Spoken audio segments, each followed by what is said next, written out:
Hai semua, hari ni jom saya tunjukkan cara untuk buat strawberry matcha latte tapi version untuk jualan dalam botol. Botol yang saya gunakan hari ni saiz dia 470ml atau lebih kurang dalam 16 ounce. Kita buat untuk sekatan satu botol. First kali kita prepare matcha shot.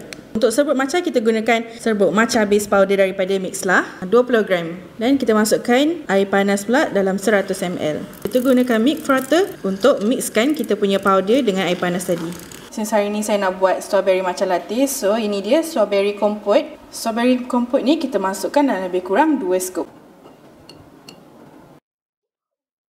Next kita masukkan susu 300ml. Untuk strawberry matcha latte ini boleh tahan 1 hingga ke 2 hari sebabnya kita gunakan fresh milk. Seeloknya kalau boleh lepas dah buka tu minum, habiskan teruslah.